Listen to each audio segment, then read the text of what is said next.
Kijang satu masuk, Kijang satu. Masuk. Jadi sama Palde lagi nih kita ya, sama Palde. Tadi kita mau bahas soal Borobudur ya, Pal. Cuman ternyata masih simpang siur, masih belum ketok palu, dan katanya yang 7,5 tuh naik ke stupanya gitu kan. Naik ke stupanya yang dimana, gue ngerti deh, stupa tuh, maksudnya naik ke stupa tuh yang di mana ya, Pal? Naik stupa tuh yang naik yang ke si itunya apa sih namanya tuh? Bukan patung ya. Ya patung lah yang ada patungnya itu ya? Yang ada di dalam Oh iya, yang itu yang kita masukin tangan di dalam itu ada. Oh, itu 7,5 katanya. Nah, ya udah itu kita juga bodo amat sebenarnya. Ya. Bukan ini kita juga kan.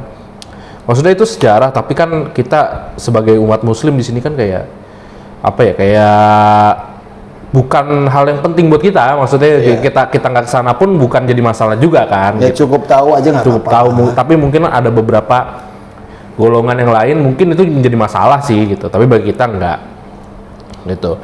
Nah, jadi kita sekarang bahas soal mahasiswa lagi nih, soal seputar kuliah, karena memang kemarin sih sebenarnya gue udah sempat bahas, gak tahu ya yang di up duluan yang sama Fulki sama Arfan atau sama lu. Jadi gue sama Fulki tuh sama Arfan udah sempet ngobrol gitu loh. Tapi ngobrolnya lebih ke tongkrongannya gitu, bukan ke akademisnya. Sedikit akademis. Dan gue tuh akhirnya dari obrolan itu tuh sadar, Pal, ternyata tuh mahasiswa itu banyak yang masih tidak sadar akan hak-haknya. Lu sendiri menyadari hak-hak lu sebagai mahasiswa apa enggak? Hak gua sebagai mahasiswa ya mungkin beberapa doang ya, kayak yang udah pasti lah ya, kayak dapat pelajaran, terus apalagi dapat fasilitas yang ada yang di daerah kampus. Terus sama hak lebih ke hak pendapat juga bisa lah. Soalnya hak kritik lah. Iya, oke. Jadi hak beropini ya. Nah ini makanya kita sekarang biar kalian semua pada tahu juga guys, kita akan bacain ke kalian hak-hak yang dimiliki oleh mahasiswa ya. Di sini kurang lebih ada 11 hak. Ini bisa dikoreksi kalau misalnya kita salah ya, tapi yang jelas ini yang kita tahu gitu ya. Yang pertama adalah memperoleh pendidikan dan pengajaran sesuai dengan persyaratan dan peraturan yang berlaku. Itu yang tadi yang lu bilang. Terus mengemukakan pendapat atau ide tanpa mengganggu hak orang lain dan ketertiban umum. Itu juga yang tadi gue bilang juga kan, lu bilang juga. Memperoleh informasi yang benar tentang prestasi akademik. Nah ini juga mahasiswa nih kadang suka lupa nih bahwa dia bisa loh namanya ini kok nilai saya kok cuma segini nih, tolong klarifikasinya. Misalnya kayak gitu, itu kan hak mahasiswa tuh sebenarnya kepada dosen kan. Gitu, karena itu sering juga Pal ditemuin di perkuliahan ya kan. Gitu. Nah, terus keempat, memperoleh bimbingan dosen dalam pelaksanaan studi, penelitian, pengabdian kepada masyarakat dan penulisan karya ilmiah skripsi. Nah, ini kan ada dosen pembimbing ya. Nah, memperoleh bantuan dan perlindungan hukum dalam memperoleh ancaman dan atau terganggu haknya sebagai mahasiswa. Ini bisa nih. Jadi guys, kalau kalian itu ada ancaman, ada terganggu ya, kalian ini di kampus, di universitas itu kalian bisa meminta pertolongan secara hukum gitu, dan seharusnya kampus itu memfasilitasi. Itu yang kita juga jarangnya tahu. Banyak kan makanya korban-korban bullying segala macam itu akhirnya ya nggak ada perlawanan secara hukum gitu kan. Padahal tuh bisa seharusnya, dan banyak kampus malah menutup menutup case itu karena dianggap akan mengancam akreditasi kampus itu sendiri gitu kan. Nah, terus keenam, menggunakan kebebasan mimbar akademik secara bertanggung jawab untuk mengembangkan IPTEKS ya, memperoleh pelayanan yang baik di bidang akademik, administrasi, dan kemahasiswaan. Nih, ini juga salah satu yang sering terjadi nih ya, pelayanan dari akademik, dari administrasi, dan kemahasiswaan ini banyak yang ngeluh kan belakangan ini gitu kan. Ke-8, mengajukan dan mendapatkan beasiswa bagi kemajuan studi sesuai dengan ketentuan dan persyaratan yang berlaku ya kan. Nah, sorry ada bunyi ya, ada bunyi-bunyi. Oke. Memperoleh penghargaan dari AKIS Kota Sabang atau prestasi apa nih? Oke. Nah, jadi terlalu. Nah, ini mungkin ada apa namanya hak mahasiswa tambahan dari yang menulis ini adalah Akademi Keperawatan Ibnu Sina Kota Sabang. Nah, jadi yang tadi itu pengecualian ya. Jadi kita yang general ya, kita ambil yang general ya, yaitu adalah kita bahas satu-satu ya, Pal ya. Memperoleh pendidikan dan pengajaran sesuai dengan persyaratan dan peraturan yang berlaku. Kalau lu nih di kuliah lu, di kampus lu, di universitas lu, apakah sudah terpenuhi hak yang satu ini? Untuk beberapa kasus ya, tapi untuk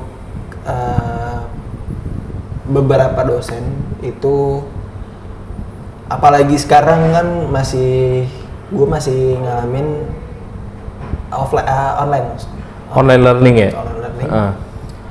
Jadi tuh lebih banyak kendalanya di dosennya, karena entah itu dosennya ada kegiatan webinar dadakan.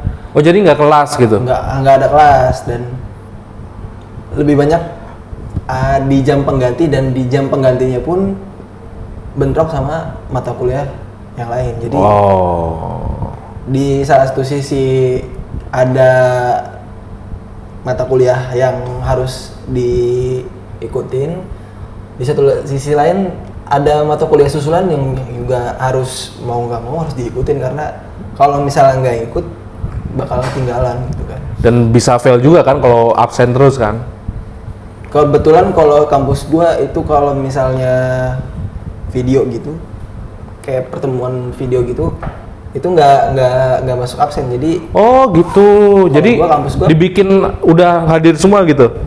Bukan. Kalau misalnya pertemuan Zoom itu jadi opsional. Kalau lu mau ikut Zoom karena lu absennya? Kalau absen itu pakai download PPT. Wah, oke. Download PPT absen ya. Jadi itu di kampus gua ada, di setiap kampus juga ada pasti e-learning. Nah, di setiap e-learning ada topik dan ada pembahasan materi, dan di sampingnya itu ada mark presensi. Kalau misalkan lu mau dapat absen, ya lu harus download. Lu mau baca mau enggak, lu download aja, itu lu termasuk udah hadir. Jadi itu juga menurut gua salah satu kekurangan ya di masa pandemi ini, karena kalau untuk orang yang kayak gua itu harus lebih banyak pertemuan, kayak kontak fisik kayak begini, biar paham, biar ngobrol ya kan, biar paham, biar bisa nanya gitu. Itu agak susah karena ya mau nanya juga terganggu sama sekeliling, terus kadang juga si dosennya mungkin entah itu dari audio dari laptopnya atau gimana, itu nggak kedengeran. Ya, lebih banyak interupsi dari jaringan, dan itu menurutku sih lebih nggak nyaman nih, karena ya kalau menurut gua sendiri ya itu nggak masuk. Dari 10 materi, dari 10 penjelasan, yang paling masuk ke gua cuma 5 atau 7, sisanya ya gitu. Jadi intinya lu lebih nyaman kuliah offline gitu ya? Offline. Karena lu lebih paham kalau misalnya lu kuliah offline. Selanjutnya nih, mengemukakan pendapat atau ide tanpa mengganggu hak orang lain dan ketertiban umum. Lu pernah nggak, Pal, mengemukakan pendapat di kampus lu? Kebetulan gue orangnya jarang ikut organisasi, bahkan nggak pernah ikut organisasi apa-apa di kampus, karena gue mikirnya gue udah pusing, apalagi gue teknik kuliah terus organisasi atau segala macamnya pusing. Dan gue pernah nyoba, dan menurut gue enggak deh, gue nggak nyaman di sini. Jadi gue lebih banyak pulang gitu. Tapi kalau misalnya ketika lagi ada sesi tanya jawab atau dosen ngebuka kritik di diskusi di forum di kelas itu, ikut. Baru ketika gua nggak ada yang ganjel dikit, baru gue omongin gitu. Tapi kalau untuk secara general enggak. Tapi setelah lu omongin itu, apakah ada perlakuan yang tidak baik kepada lu karena lu misalnya mengkritik atau gimana? Apa nggak ada? Oh, nggak ada. Karena kebetulan di kampus gua itu ada sistem namanya evaluasi dosen. Oke. Jadi ketika lu ngerasa dosen ini nggak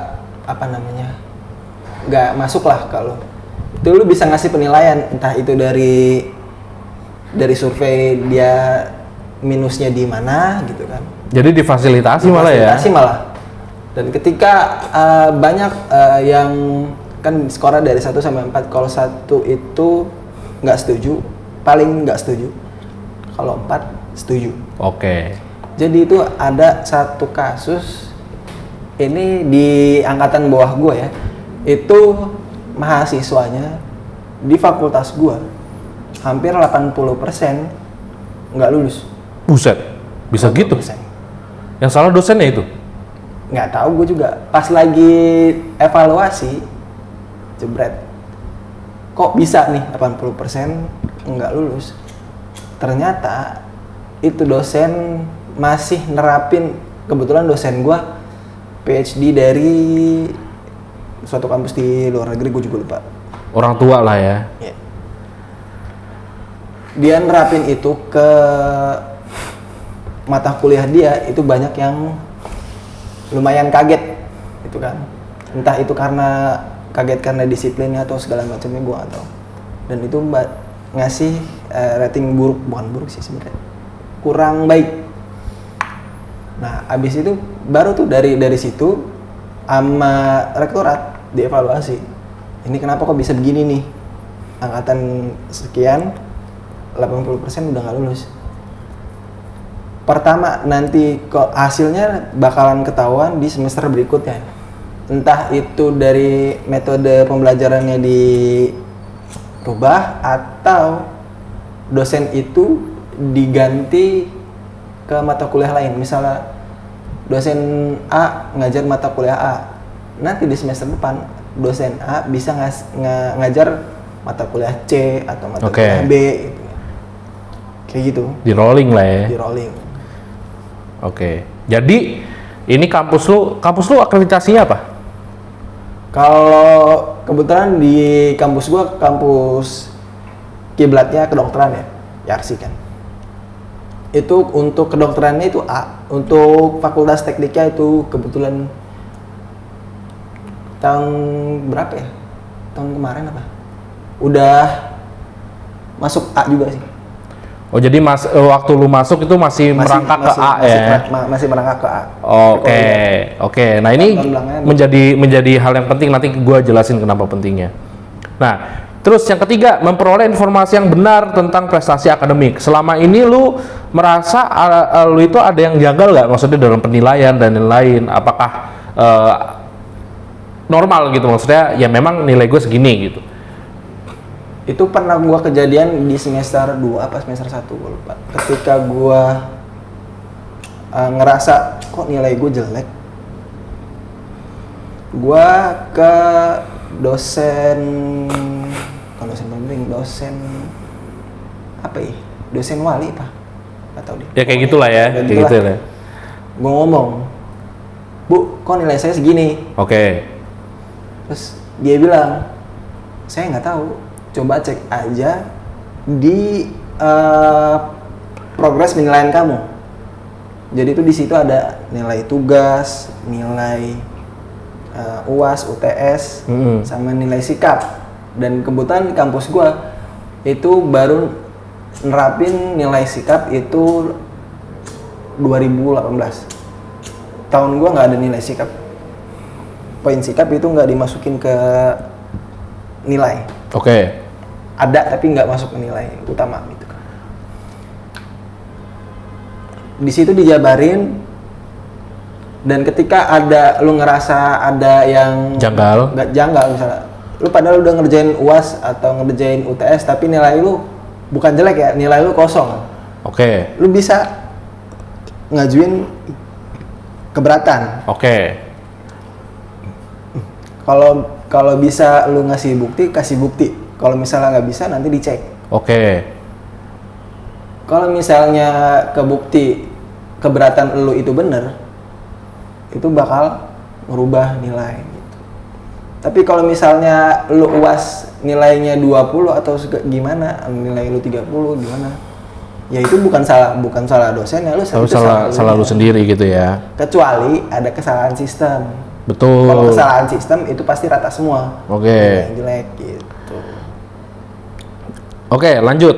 Memperoleh bimbingan dosen dalam pelaksanaan studi penelitian, pengabdian kepada masyarakat, dan penulisan karya ilmiah. Itu adalah skripsi gitu ya. Lu saat ini belum skripsi ya berarti? Belum. Jadi lu belum ngalamin tuh ya ininya ya, dosen pembimbing gitu-gitu ya. Tapi ya teman-teman gue kan udah pada banyak nih ya. Iya, gimana tuh kata teman-teman lu tuh? Untuk beberapa dosen khususnya dosen yang udah lumayan berumur, itu agak susah buat ngubungin nih. Oh gitu, sama ya sama Fulki dan kawan-kawan juga ya. Agak susah karena ketika lu ngechat hari Senin bisa dibalas hari Kamis, bahkan bisa nggak dibalas selama 2 minggu. Yang kedua itu dia jarang ngasih revisi. Tapi tiba-tiba disuruh revisi banyak gitu. Tiba-tiba di akhir, ini yang kamu yang salah ini nih. Terus banyak yang ngeluh, kenapa nggak di awal gitu kan. Oke, jadi ya lebih banyak dosen-dosen yang agak lumayan berumur ya daripada yang muda. Oke. Nah, itu teman-teman itu adalah salah satu contoh hak kalian, yaitu adalah ya di sini ya memperoleh bimbingan dosen dalam pelaksanaan studi, penelitian, pengabdian kepada masyarakat, dan penulisan karya ilmiah. Jadi kalau dosen sudah punya kewajiban untuk membimbing kalian, itu berarti dosennya itu harus fast respon, dia harus bertanggung jawab, responsibel ke kalian gitu, karena itu adalah hak kalian. Sehingga kalau kalian tidak terpenuhi hak-haknya seperti itu, dosen itu sebenarnya dapat dituntut secara hukum, karena itu termasuk ke hak mahasiswa. Oke, lanjut ya. Memperoleh bantuan dan perlindungan hukum dalam memperoleh ancaman atau terganggu haknya sebagai mahasiswa. Nah, Palde, lu pernah punya pengalaman atau lu pernah tahu ada mahasiswa yang sempat terancam, sempat terganggu hak-haknya di kampus, tapi terus karena nggak tahu ada hak ini, jadi nggak maju ke jalur hukum? Tahu nggak? Lebih ke hak perseorangan ya, lebih ke hak lebih ke hak sekelompok. Bukan satu kelompok, bahkan satu fakultas, satu universitas malah. Besar dong. Ya, lumayan. Tapi khusus mahasiswa nih ya. Kita ngomong pekerjanya ya. Iya, mahasiswa ya.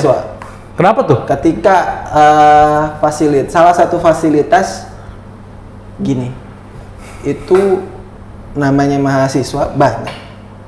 Kita juga nggak tahu itu dia dari mana daerahnya, tinggalnya di mana, tinggalnya dekat atau enggak. Betul.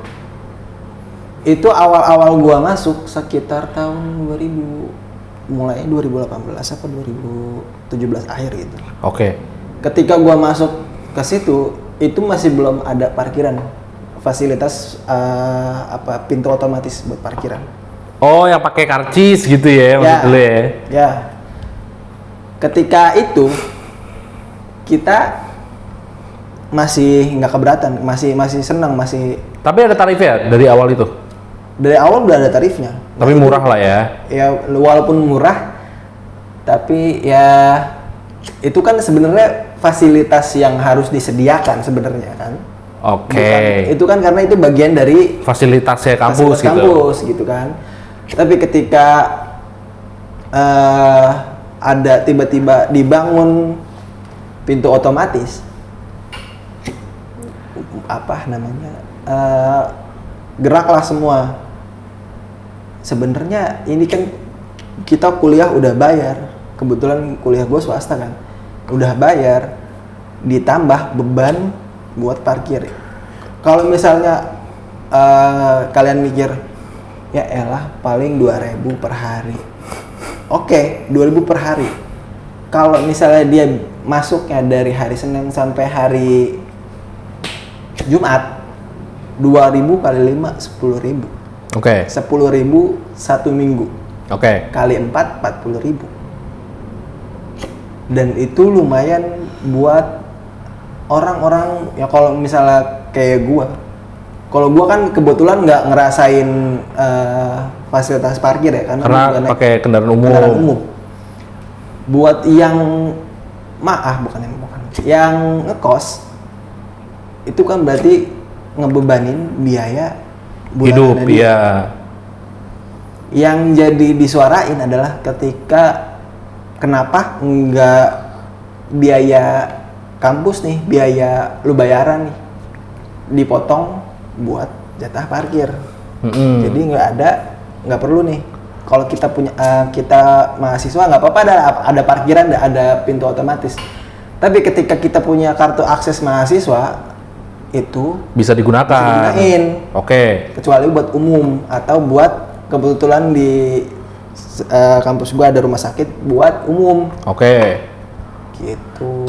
Oke. Jadi itu akhirnya di jalur yang ditempuh apa? Demo. Pertama itu masih jalur apa namanya? Masih menyurati rektor. Oke, betul. Oke. Opsi keberatan sama rektor. Oke, lalu berhasil nggak? Ditolak. Surat ditolak. Surat ditolak. Bukan sekali, 2 kali, 4 kali. Disuratin, ditolak. Akhirnya mahasiswa khususnya BEM itu gerak, bersuara, naik ke lantai rektorat, masuk. Diomongin tetap nggak bisa. Pada akhirnya ya sudahlah, kita juga nggak bisa istilahnya, bukan nggak bisa, karena mungkin nggak tahu ya, jadi nggak bisa pakai jalur lain gitu ya. Jadi ya udah gitu, diterima aja. Terima aja. Waduh. Oke. Nah itu juga ya teman-teman yang harus kalian tahu ya, ketika ada penyelewengan di kampus, ketika ada hal-hal seperti di kampus, itu sebenarnya kalian punya hak untuk yang namanya majuin ke langkah hukum, karena itu adalah termasuk hak kalian, karena fasilitas itu adalah termasuk hak kalian. Oke. Nah, ketujuh nih, memperoleh pelayanan yang baik dan baik di bidang akademik, administrasi, dan kemahasiswaan. Gimana nih Pak? Lu kan pasti kan walaupun online tetap bayar. Nah ini gimana nih? Kan berhubungan sama 3 ini nih. Untuk masalah pelayanan, kalau misal gue ngerasain banget sih, dari yang biasanya gue offline ngasih bukti pembayaran langsung gitu kan. Dan sekarang apa-apa dari remote, dari rumah. Misal jadi lu cuma dikasih nih ada virtual account, bayar situ, nanti disediain form buat ngasih bukti pembayaran. Oke. Udah. Jadi ketika lu salah input atau bisa mungkin kelebihan, ya udah gitu. Ya udah. Bye bye. Sebenarnya nggak bye bye. Jadi kalau misalnya lu kelebihan, lu diharuskan buat ngecek nih sisanya masuk kemana. Oke. Misalnya lo bayar full 1 semester, misal katakanlah 7 juta, tapi lu transfer 7,5 juta, 500.000. Nah, kan lu nggak bisa ngambil tiba-tiba saya salah transfer, harusnya 7 juta jadi 7,5 juta. Lu nggak bisa tiba-tiba saya minta 500, ya nggak bisa, karena itu udah masuk sistem. Dan ketika lu salah input, lu bisa datang langsung, lu tanya, ini gimana, kok saya salah masuk, saya salah transfer, salah input transfer, masuknya kemana. Dan kalau ketika lu datang langsung, lu dapat penjelasan langsung dari si adminnya. Jadi gini kan, kalau misalnya online kayak begini, ada gue juga kebetulan ada satu grup buat layanan operasional. Itu kita cuma bisa ngechat, nge-up di grup tersebut. Kita nge-up di grup tersebut misalnya dari jam 11 lah. Mungkin dibalasnya jam 12 atau jam 1 mungkin. 2 jam setelah kita ngechat. Yang dimana menurut gua itu bukan sedikit sih. Kurang nggak enak lah. Karena kan kita nggak tahu nih uang itu mau dipakai buat apa, terus tiba-tiba salah transfer, terus tiba-tiba nggak ada penjelasan atau penjelasan yang lama, itu ngaruh juga buat diri kitanya. Kita kayak bete banget gue salah transfer tapi responnya agak lama. Tapi gue nggak nyalahin sistemnya juga, gue juga nggak nyalahin orangnya, karena mungkin orangnya lagi ada kegiatan di rumahnya, karena kalau remote kayak begitu dia bisa ngerjain dari rumah. Jadi nggak ada kewajiban buat datang ke kantor. Gitu. Oke, jadi menurut lu ya oke lah ya pelayanannya ya, cuman karena online ini, balik lagi karena online ini jadinya ada beberapa hal yang ya itu tadi seperti salah nominal dan lain sebagainya. Nah gini ya, dan terakhir pastinya mengikuti organisasi ya gitu ya. Hak kalian tuh mengikuti organisasi kampus, pastinya organisasi yang baik gitu ya teman-teman. Nah jadi tadi kan gue sempat tanya akreditasi kampus itu apa? Oh, baru menuju ke A. Itu istilah kita tuh lagi crawling tuh, lagi nanjak gitu. Nah, gue menyarankan ya bagi kalian yang mau maba-maba nih dan mau ngincer universitas swasta, jangan langsung masuk ke universitas yang bergengsi. Universitas bergengsi itu maksudnya gimana? Belum tentu universitas bergengsi itu akreditasinya baik, tapi juga mungkin di situ terkenal kampusnya gitu. Sehingga mereka ini sudah tidak mengejar akreditas gitu ya. Mereka ini mengejar pundi-pundi rupiah gitu. Nah, jika kampus itu seperti itu, maka kalian ya udah selamat dah kalian ya kan. Ada yang tiba-tiba dikriminalisasi kampus, ada yang berkali-kali disuruh ngulang padahal dirasa udah bagus. Itu banyak kampus yang seperti itu.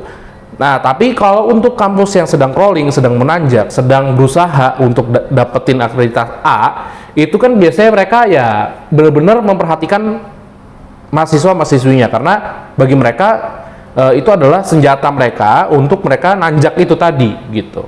Jadi mereka itu harus berpikir bagaimana caranya mahasiswa dan mahasiswi ini dapat lulus dengan baik dan juga dapat kesan-kesan yang baik yang dipercaya bisa meningkatkan akreditas daripada kampus itu sendiri. Jadi ini sih cuman saran dari gua gitu ya, bisa diikutin bisa enggak. Yang jelas gua sebagai mahasiswa gitu ya, itu gua udah ngerasain semua muanya. Palde mungkin juga udah ngerasain, tadi udah di-sharing banyak banget sama Palde soal kondisi kampusnya, dan ternyata iya bener, kampusnya Palde jauh lebih enak daripada kampus gua gitu. Padahal kampus gua kan sebenarnya terkenal banget gitu. Malah justru itu kampus yang terkenal itu malah kadang itu tidak seenak kampus yang sedang berusaha untuk menciptakan namanya, untuk untuk menaikkan pamornya gitu.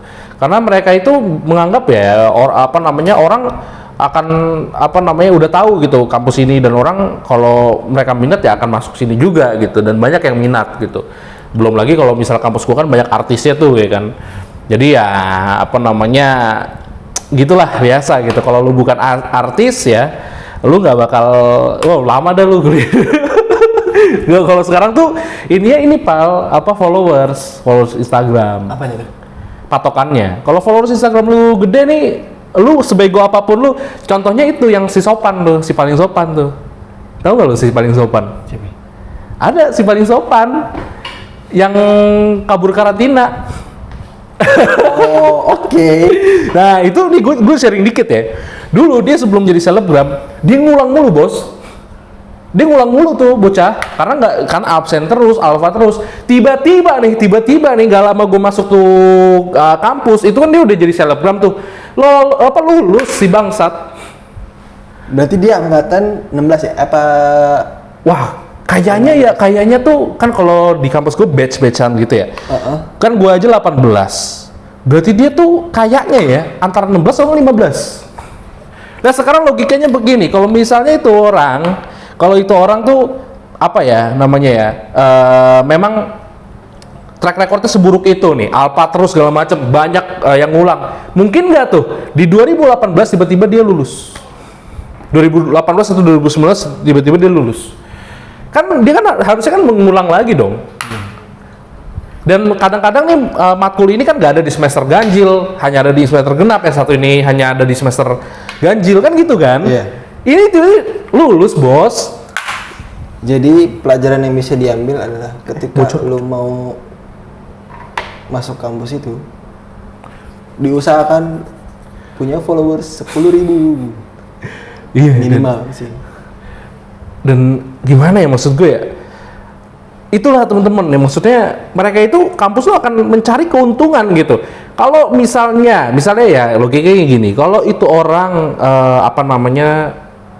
terkenal kan untuk kampus juga bisa dapat pamor kan, bisa naikin pamornya gitu.